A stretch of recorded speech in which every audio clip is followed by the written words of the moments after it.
আরে আরে আরে, কোথায় চলে যাচ্ছ? রোজ এখান থেকে চলে যাও। আরে আজকে এসো না, আমাদের সাথে বসে এক কাপ চা খাও। আরে তোমার নামটা তো বলে যাও। আরে আরে চলে কেন যাচ্ছ? আরে দাঁড়াও কেন বলুন তো? আপনাদেরকে আমার নাম বলতে হবে, আপনাদের সাথে বসে চা খেতে হবে? আমি এই রাস্তা দিয়ে যাচ্ছি, নিশ্চয়ই কোনো না কোনো কাজে যাচ্ছি, কিন্তু আমি দেখি আপনারা সবসময় এখানেই বসে থাকেন, এইভাবেই আমাকে কিছু না কিছু বলতে থাকেন, হয় গান করেন নয়তো সিটি বাজান। কেন বলুন তো? আচ্ছা, মেয়ে বলে কি রাস্তায় হাঁটাচলা করতে নেই? আপনাদের পারমিশন নিয়ে চলতে হবে? আর নাকি সরকার ছেলেদের জন্য মেয়েদের জন্য আলাদা রাস্তা বানিয়েছে, আমরা কোনো রুলস মানছি না বলে আপনারা আমাদেরকে এরকম ভাবে বলছেন, বা সরকার আপনাদেরকে দায়িত্বটা দিয়েছে? কারা আপনারা বলুন তো? আচ্ছা, আমার বয়সে নিশ্চয়ই আপনাদের ঘরে কেউ না কেউ আছে, তো তাদেরকেও যদি এইভাবে যখন রাস্তায় বেরোবে কেউ বলে, তখন কি আপনাদের ভালো লাগে বলুন তো? তখন তো আপনাদের প্রতিবাদের ঝড় উঠে যাবে চারিদিকে। অথচ অন্যের মেয়েকে বেলায় সব প্রতিবাদ, সব কিছু আন্দোলন, সব কিছু নিয়ম বেমানান হয়ে যায়, তাই না? দয়া করে না, এগুলো এবার বন্ধ করুন। দেখলি? দেখলি কত বড় সাহস! আমাদের মুখের উপর কিভাবে কথা বলে চলে গেল। দাঁড়া, এর একটা বিহিত করতেই হবে। এই মেয়েটা কিন্তু পাশের পাড়াতেই থাকে, আমি খুব ভালো করেই চিনি, আর এই রাস্তা দিয়ে কিন্তু রোজ যাতায়াত করে। তো একে কিন্তু শাস্তি দিতেই হবে, না হলে কিন্তু আর আমাদের কিন্তু মান সম্মান থাকবে না। কালকে মোটামুটি এই সময় কিন্তু চলে আসিস তো। ওই তো এসে গেছে, বলেছিলাম না ও এই রাস্তা দিয়েই যায় আর এই সময়টাতেই যায়। দেখ আজকে ওর আমরা কি হাল করি। চল ভাই, এবার ওর আমরা পিছু নিই। এইবার এই দাঁড়া, দাঁড়া বলছি, কালকে আমাদের অনেক বড় বড় কথা বলে গেছিলি না?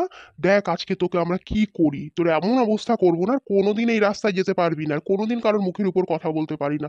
শুধু দেখ আজকে তোর সাথে কি হয়। যা হচ্ছে জন্য দায়ী থাকবি তুই। হা হা হা।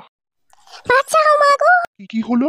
এই মেয়েটা তো এখানেই পড়েছিল, কোথায় গায়েব হয়ে গেলো? হ্যাঁ ঠিক এই জায়গাটাই তো পড়লো। আর এ কি চারিদিকে এত ধোঁয়া ভরে গেল কি করে? চারিদিকটা কিরকম যেন লাগছে, চোখে দেখতে পাচ্ছি না, আর কিরকম একটা গন্ধও পাচ্ছি। হঠাৎ করে দেখতে দেখতে কি হয়ে গেল? আর কর্পূর নেকি? মেয়েটা কোথায় গায়েব হয়ে গেল? এখানেই আছে ভাই, চল খুঁজে দেখি। মেয়েটা কিন্তু আমাদের চিনে ফেলেছে ভাই, বলে দিলে কিন্তু মুশকিল আমাদেরই। চল দেখি। ওখানে একটা কি যেন ওটা দেখতে পাচ্ছি না, চোখ জল জল করছে মনে হচ্ছে। কি কি রে ওটা? কি রে? ওরে বাবা রে, কত বড় সিংহ!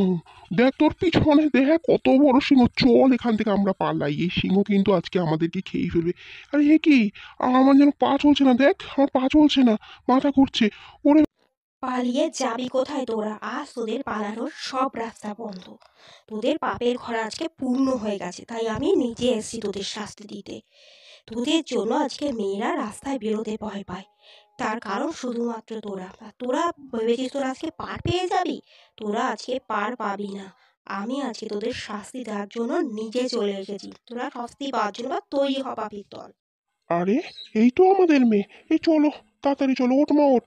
তুই ঠিক আছিস তো? দেখ আমরা তো চিন্তায় চিন্তায় অস্থির। দেখো বাবা, দেখতে দেখতে ভারতের স্বাধীনতার ৭৭ বছর পার হয়ে গেল। কালকে আমরা ৭৭তম স্বাধীনতা দিবস পালন করব, অথচ এখনো এখানে দাঁড়িয়ে মেয়েরা এতটাই পরাধীন যে রাত্রিবেলায় কোনো কাজেও যদি বেরোতে হয়, তাহলে তোমার মতো মা বাবাদের ছুটে আসতে হয় তার মেয়ে কোথায় গেছে দেখার জন্য, তার মেয়ে সুরক্ষিত আছে কিনা। সেই স্বাধীনতার ভোর কবে আসবে বাবা, যেখানে মেয়েরা নিজেদের মতন একটুখানি বাঁচার স্বাধীনতা পাবে?